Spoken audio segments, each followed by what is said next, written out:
నిన్ననే మేమందరం గౌరవ శాసనసభ్యులందరం కూడా అందుబాటులో ఉన్న వాళ్ళందరం కన్నెపల్లి పంప్ హౌస్ కాడికి పోయినాం. కాళేశ్వరం ప్రాజెక్టు ఎక్కడనైతే ఇవాళ మేడిగడ్డ బ్యారేజ్ ఉన్నదో అవతల 10 కిలోమీటర్ల యువతలకి కన్నెపల్లి పంప్ హౌస్ ఉన్నది. ఆడపోయి చూసినాం. దేశమంతా రాష్ట్రమంతానేమో వర్షాలు లేవు.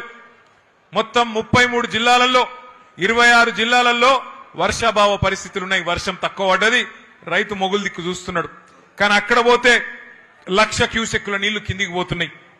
ఎందుకంటే KCR sir project Kaleshwaram project ఎక్కడ కట్టిండంటే మొత్తం ఎక్కడన్నా సరే కరువు ఉన్నా వర్షం లేకపోయినా గోదావరిలో ఏ పాయింట్లనైతే నీళ్లుంటాయో అగో గా పాయింట్ దేవులాడి లెంకులాడి అక్కడ ప్రాజెక్టు కట్టిండు. నిన్న అక్కడ పోయి చూస్తే 1,00,000 క్యూసెక్కుల నీళ్లు కిందికి సముద్రంలకు ఉత్తగానే పోతా ఉన్నాయి.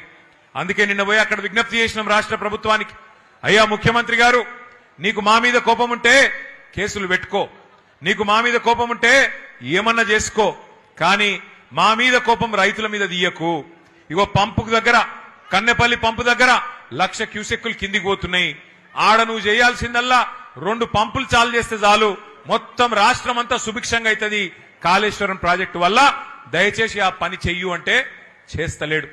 ఎందుకంటే ఆయనకు తెలుసు, ముఖ్యమంత్రి గారికి ఆయనకు తెలుసు, నీళ్ళు ఇచ్చినావనుకో యూరియా ఇయ్యాలి, మరి యూరియా ఇస్తే పంట వండుతుంది, పంట వండితే మరి మళ్ళా పంటలు కొనాలి, పంట కొంటే మద్దతు ధర ఇయ్యాలి, మద్దతు ధర ఇస్తే మళ్ళా బోనస్ ఇయ్యాలి. ఇక సప్పుడేక ఈ లొల్లెంత ఎందుకు, నీళ్లు ఇవ్వకపోతే ఏ లొల్లి లేదన్నట్టు ఇవాళ నీళ్లు ఉండి కూడా పంటలను ఎండబెడుతున్నాడు, రైతులను ఇవాళ తొక్కుతున్నాడు ఈ రాష్ట్ర ముఖ్యమంత్రి రేవంత్ రెడ్డి.